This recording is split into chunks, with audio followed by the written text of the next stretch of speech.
3ลูกแต่ว่าอันค่อยพิเศษเด้ออันน้อยก็เลยงูค่อยเอาอันนี้เพราะว่าอันนี้เขาบ่มีแห้งยิ่งเด้มาวันกันให้กิน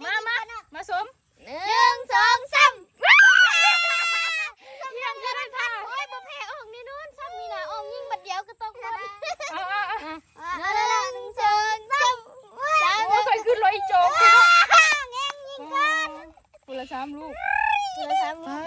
มาลุ้นเบนเฮ้ยเคยยิงสิได้อยู่บนเก้ากันยิงปิ้วยิงคักเด้อว่านก็บ่เคยยิงเยอะเด้อเจ้ากันคุยย่านเด้เฮ้ยเอาย่านเอาดีๆเด้อ3ลูกเท่านั้นเด้ออ่องบ่ได้เกี่ยวขึ้นหลังดูที่เต็มเอาพี่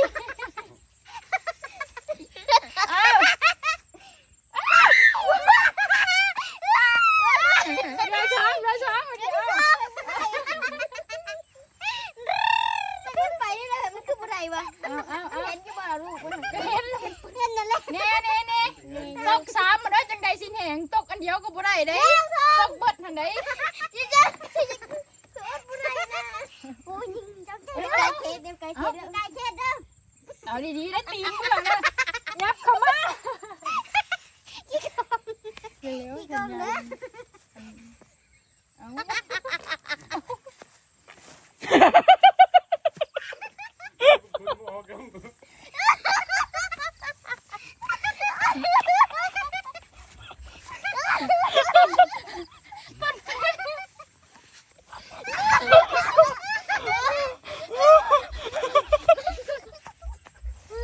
อลีนะมีอีก2ลูก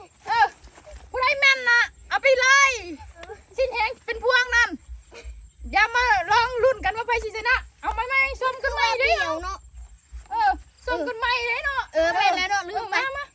าที่ได้อันเดียวเลยแล้วก็ส้มอีกก็อย่างนี้1 2 3เอาไหมมาเจ้ากัน1 2 3เด้ผู้ใดยิงก่อนละเอา3ลูกแม่มาค่อยเอาอันลูกเริ่มไหมจะเจียงเอามาข้อข้างแน่เว้ยโอเคละเป่าไม้พี่น้องเอารถตามใจเจียงที่จกเจียงบ่ได้เอายิ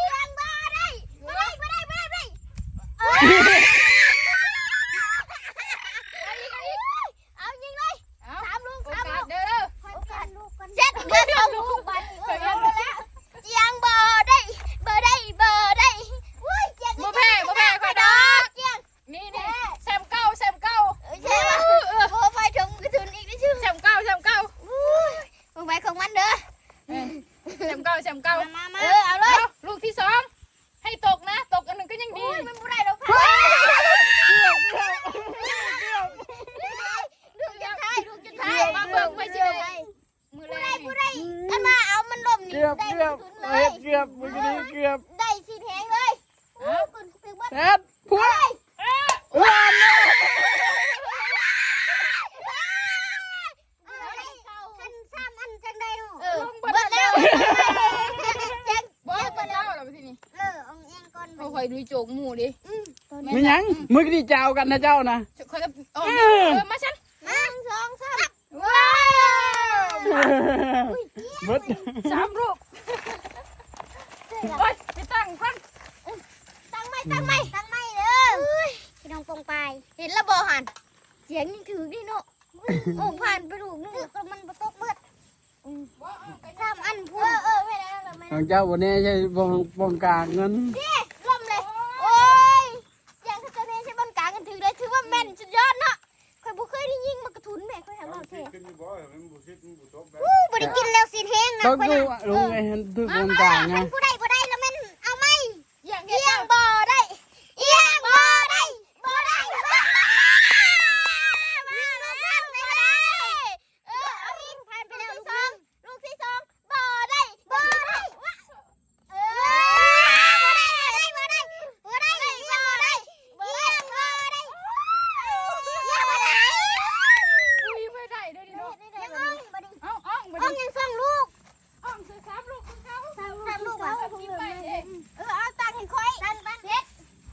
นี้มันพัชได้เอาตัวคนบ่ได้เด้อ แบบนี้ล่ะ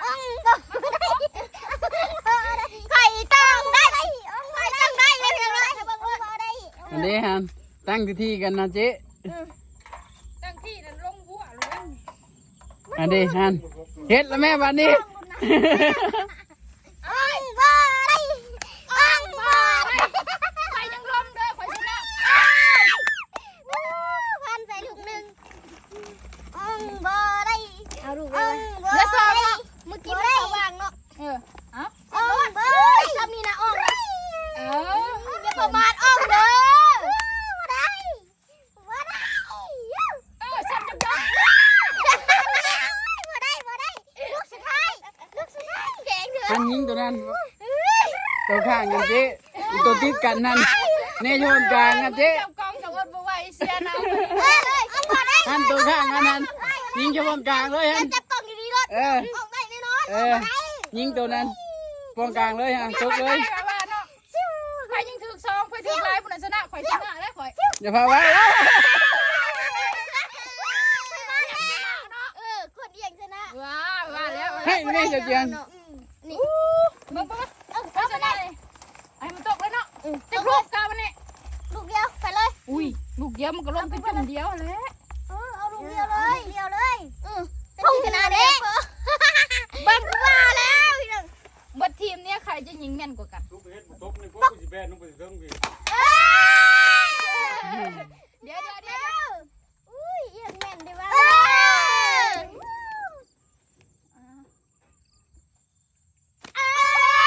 ใส่ลูกเที่ยง อย่ามาเหรอ อย่าทำนี่ข่อยสิเอานี่ โอ้ย ยัง เฮ้ย พอแล้วเกมนี้โอ้โหเลยเอียงได้ซีนยางนะบ่ดิจบพี่น้องเกมนี้นะเอียงได้ไปเนาะได้ไปแล้วพี่น้อง ยังแม่น อุ้ยเขาบ่ได้กินซีนแห้งนะมูมื้อแรงนี่เถาะอันนี้ของแก้วบ่ดีนะ ไรเอียงชนะ ซีนแห้งก็บ่ได้เอ้ยอย่ายังน้อยเขาก็ยิงถึกน้ำมูอยู่ เอียงแกงเนาะเอียงแม่นเนาะ พี่น้องฝากกดไลค์กดแชร์ติดตามมีเด้อบ๊ายบายมอนบ่ นี่เสียมาฝากอีกนี่นะ ประจำเจียเอาอีกไปคักบันไดบัดนี้